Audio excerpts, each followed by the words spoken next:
دیکھیے، سب سے پہلے تو میں ان تمام تر روزہ دار بھائیوں کو مبارکباد پیش کرتا ہوں جو حقیقی طور پر عید کے مشتاق ہیں، اور کل عید کے مسرت کا دن ہمارے لیے آ رہا ہے، اور یقیناً ہے کہ ہمارے گلے ملنے، خوشیاں منانے اور عیدگاہ میں ہمارے اجتماعی مظاہرے کا دن ہے۔ لیکن افسوس کہ کورونا نے اس وقت جس طرح سے پوری انسانیت کو اپنی چپیٹ میں لے لیا ہے، اس وبائی مرض کے تعلق سے حکومت کے جو احکامات ہیں، ڈپارٹمنٹ آف ہیلتھ کے جو گائیڈ لائنز ہیں، اس کو فالو کرنا ہماری ذمہ داری ہے۔ اور یہی نہیں، عابرین اور ہمارے جو مرکزی دینی ادارے ہیں، سب نے متفقہ طور پر اس بات کی ہدایت کی ہے، بلکہ حکومت کے اشارے کی تائید کی ہے کہ لوگ عیدگاہ نہ جائیں۔ میں بھی اپنے لوگوں سے گزارش کروں گا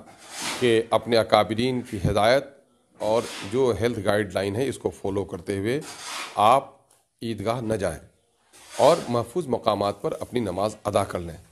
اس سلسلے میں کچھ لوگ کٹ حجتی پر نکل کر آ جاتے ہیں اور کہتے ہیں کہ صاحب جو منظور ہے وہ ہوگا۔ اللہ نے عقل سلیم اس لیے دی ہے کہ آگ ہے، وہ جلانے کی صلاحیت ہے۔ آگ میں ہاتھ ڈالو گے اور کہو گے جو مرضی ہے وہ ہوگا، یہ پاگل پن ہوگا۔ آپ کو جاننا چاہیے کہ حج جیسا فریضہ ہے نا، جو آج ساقط ہے بہت سارے لوگوں پر وقتی طور پر، کہ چونکہ کعبہ بیت اللہ میں آنے کی لوگوں کو اجازت نہیں ہے، تو میں سمجھتا ہوں کہ حج کے فریضے سے بڑھ کر عیدگاہ کی نماز ہماری نہیں ہے۔ نماز پڑھیں۔ اور بھائی ایک بات تکلیف کے ساتھ میں کہہ دوں، الحق مر، حق بات کڑوی ہوتی ہے۔ ہمارے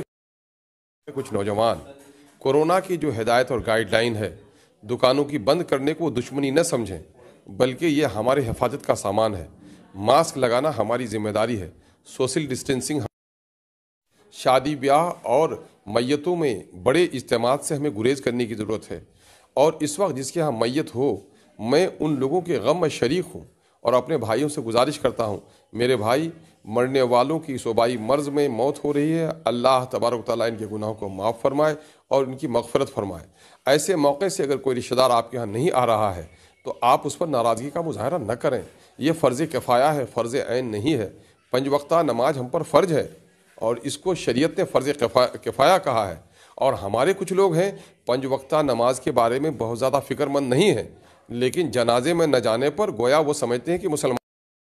ہاں اگر عام حالات میں نہ جائیں کوئی تو ٹھیک ہے، ہم کو شکوہ ہو سکتا ہے اپنی محبت کی بنیاد پر، لیکن آج کورونا کے حالات میں اگر آپ کا کوئی رشتہ دار، آپ کا کوئی دوست، آپ کا کوئی محب اور آپ کے آنگن کا بھی کوئی آپ سے کمزور ہے اور گریز کر رہا ہے، تو آپ اس کو اپنے دل پر نہ لیں، بلکہ آپ کے لیے بھی ضروری ہے کہ اس طرح کے پیشنٹ کے درمیان میں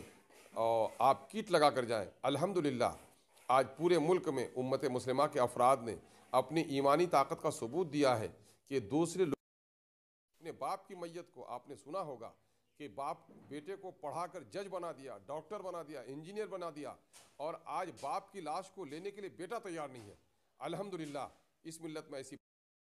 بلکہ لوگوں نے اپنے لاش کو بہترین طور پر دفنایا ہی نہیں، بلکہ برادران وطن کے دوسرے ذات، دوسرے برادری، دوسرے دھرم کے لوگوں کے بھی میت کو دفنانے میں مسلم نوجوانوں نے بڑا پہل کیا ہے۔ ہم ایسے لوگوں کو قدر کی نگاہ سے دیکھتے ہیں۔ ہم سیمانچل کے لوگوں سے بالخصوص کہتے ہیں کہ ہاٹ بازاروں میں، چوراہوں میں بھیڑ کر میتوں میں کم سے کم لوگ جائیے۔ شادی بیاہ میں اس وقت بلکہ آپ کو سنت طریقے پر ہے نا مسجدوں میں بلا کر نکاح کر لیجئے، اور اس نکاح کے فریضے کو بھی آپ بہت ہی سادگی کے ساتھ عمل کر سکتے ہیں، اور خدا سے ڈریے اس وقت۔ اور یہ وقت ہمارے ڈرنے کا ہے، جب کوئی مرض آئے، جب بادل گرجے، جب تیز، اللہ کے رسول میں گھبراہٹ پیدا ہوتی تھی، تو وہ رسول خدا جو معصوم تھے